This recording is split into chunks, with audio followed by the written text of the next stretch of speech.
मैं नंदलाल उपाध्याय, शिक्षक, जनता सहयोग इंटर कॉलेज मई खड़गपुर, आजमगढ़, अंग्रेजी पढ़ने वाले छात्रों को एक्टिव से पैसिव बनाने के विषय में बता रहा हूँ। पिछले दिन एक्टिव से पैसिव बनाने के कुछ नियमों के विषय में बताया गया था कि सब्जेक्ट को बाई लगाकर अंत में ऑब्जेक्ट बना देते हैं और ऑब्जेक्ट को सर्वप्रथम सब्जेक्ट के स्थान पर रख देते हैं, क्रिया के तीसरे रूप को रखते हैं और इसमें हर टेंसों में सहायक क्रियाएं अलग अलग होती हैं और उन टेंसों के आधार पर हम सहायक क्रियाओं का प्रयोग करते हुए हम एक्टिव से पैसिव में चेंज करते हैं। जैसे सहायक क्रियाओं के विषय में बताया गया कि प्रेजेंट इंडेफिनिट टेंस में इज आर एम का प्रयोग किया जाता है, पास्ट इंडेफिनिट टेंस में वाज और वेयर का प्रयोग किया जाता है तथा फ्यूचर इंडेफिनिट टेंस में शैल बी और विल बी का प्रयोग सहायक क्रियाओं के रूप में किया जाता है।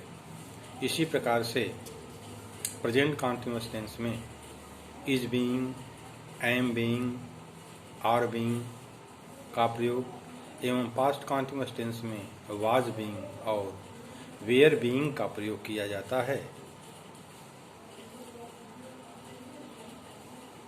प्रेजेंट परफेक्ट टेंस में हैव बीन या हैज बीन का प्रयोग होता है।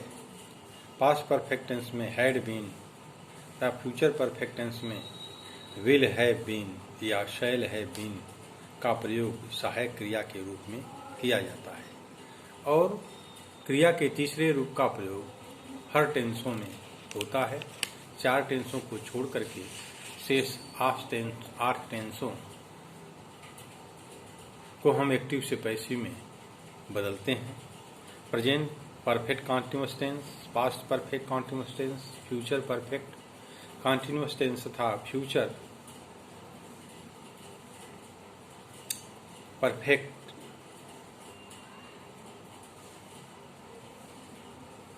कॉन्टिन्यूअस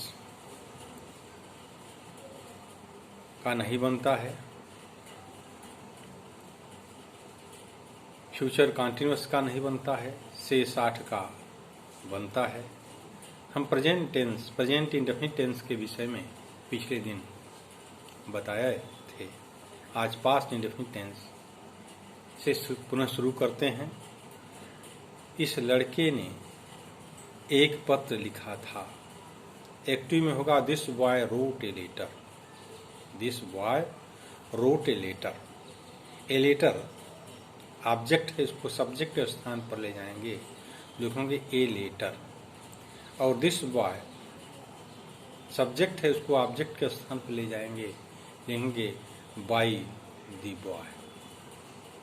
क्रिया का तीसरा फॉर्म रोट का, रिटेन और उसके पहले जो कि पास्ट इंडेफिनिट टेंस का वाक्य है, इसलिए इसमें सहायक क्रिया कर्ता के अनुसार वाज और वेयर का प्रयोग होता है। तो कर्ता ए लेटर एक वचन है, इसलिए वाज का प्रयोग करेंगे। A letter was written by this boy. इसी प्रकार से तुमने मेरी सहायता नहीं की थी। You did not help me. तुम ही ऑब्जेक्ट है, इसको सब्जेक्ट के स्थान पर ले जाएंगे तो हो जाएगा I. I was not helped by you. You को ऑब्जेक्ट कर दे। क्या तुमने कल एक रेडियो खरीदा? Did you buy a radio yesterday? प्रश्नवाचक वाक्य है तो प्रश्नवाचक पैसिव भी होगा। Was a radio, bought yesterday by you. यहाँ सहायक क्रिया को हम पहले कर देते हैं। हमने उन्हें कब बुलाया था? When did we call them? When passive होगा when were they called by us, when were they called by us. इस प्रकार से फ्यूचर इंडेफिनिट टेंस का हम एक्टिव से पैसिव बनाते हैं।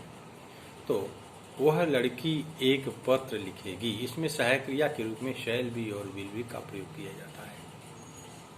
वह लड़की एक पत्र लिखेगी, that girl will write a letter. तो ऑब्जेक्ट है a letter, will be written by that girl. वह मेरी सहायता करेगी, वे मेरी सहायता करेंगे, दे विल हेल्प मी।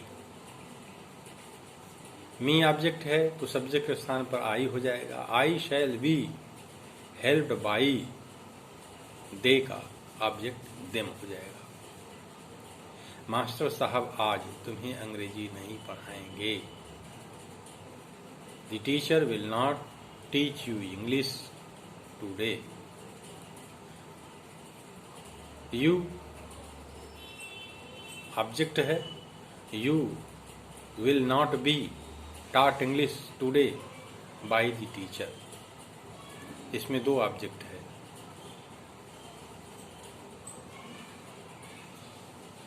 तुम मुझे क्यों नहीं पढ़ाओगे, Why will you not teach me।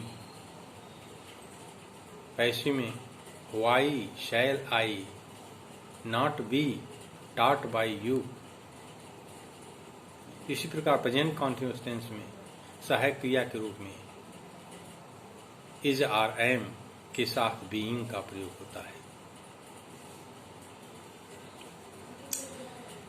मैं एक गीत गा रहा हूँ, I am singing a song. Passive में a song is being sung by me. तुम अपने भाई को नहीं पढ़ा रहे हो, you are not teaching your brother. Your brother is not being taught by you। क्या वह एक गीत गा रही है, interrogative. Is she singing a song। Is a song being sung by her। A song object है, she सब्जेक्ट है तो by her हो जाएगा। A song नया सब्जेक्ट बन जाएगा। वे मेरी सहायता क्यों नहीं कर रहे हैं, why are they not helping me. Passive why am I not being helped by them. इस प्रकार से पास्ट कॉन्टिन्यूअस टेंस में सहायक क्रिया के रूप में वाज और वेयर का प्रयोग होता है, उसके साथ बीइंग लगता है। रेखा पत्र पढ़ रही है, रेखा पत्र पढ़ रही थी। Rekha was reading a letter. A letter object है, सब्जेक्ट के स्थान पर ए लेटर सहायक क्रिया वाज बीइंग। क्रिया का तीसरा फॉर्म रेड बाई, सब्जेक्ट रेखा है, ऑब्जेक्ट हो जाएगा बाई रेखा। आई मैं अपना पाठ याद नहीं कर रहा था, I was not learning my lesson। तो my lesson यहाँ ऑब्जेक्ट है, सब्जेक्ट बन जाएगा my lesson, और I ऑब्जेक्ट बनकर मी हो जाएगा, by मी हो जाएगा लास्ट में। और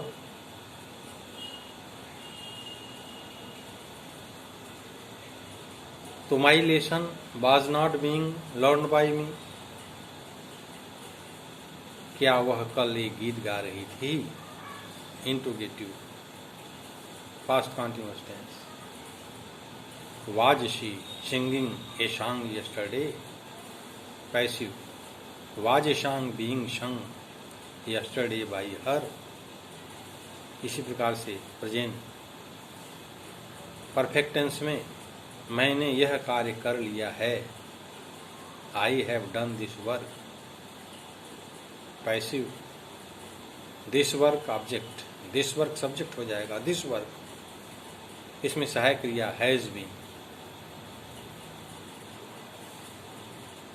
या हैव बीन का प्रयोग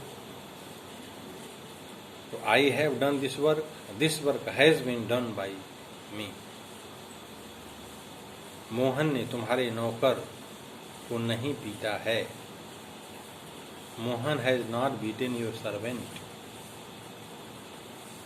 your servant has not been beaten by Mohan. क्या तुमने आज सोहन को देखा है? Have you seen Sohan today? Has Sohan been seen today by you?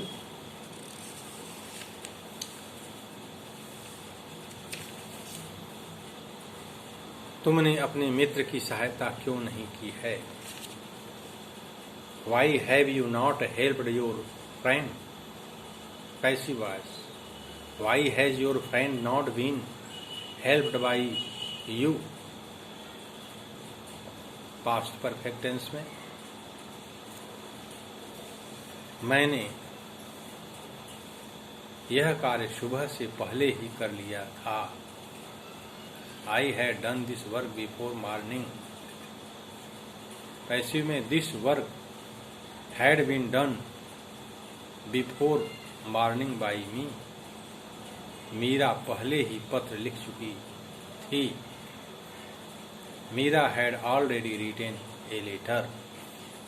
Passive जाए a letter had already been written by Meera. क्या मेरे आने से पूर्व वह तुम्हारी सहायता नहीं कर चुका था? Had he not helped you before I came? Passive. Had you not been helped by him before I came? इसी प्रकार से फ्यूचर परफेक्ट टेंस में मैं अपना कार्य पूरा कर चुकूंगा। I shall have completed my work. Passive my work will have been completed by मी।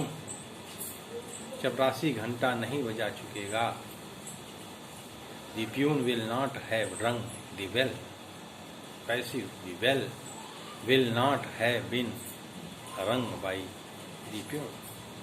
इस प्रकार से हम सहायक क्रियाओं को ध्यान में रखते हुए और एक्टिव से पैसिव बनाते समय सब में क्रिया के तीसरे रूप का प्रयोग करते हैं। सब्जेक्ट को ऑब्जेक्ट, ऑब्जेक्ट को सब्जेक्ट तथा टेंस से संबंधित सहायक क्रियाओं का कॉन्टिन्यूअस टेंस है तो उसमें बीइंग का प्रयोग होता है। परफेक्ट टेंस है तो बीन का प्रयोग होता है जो परफेक्ट की सहायक क्रिया होती है। आज यहीं तक, धन्यवाद।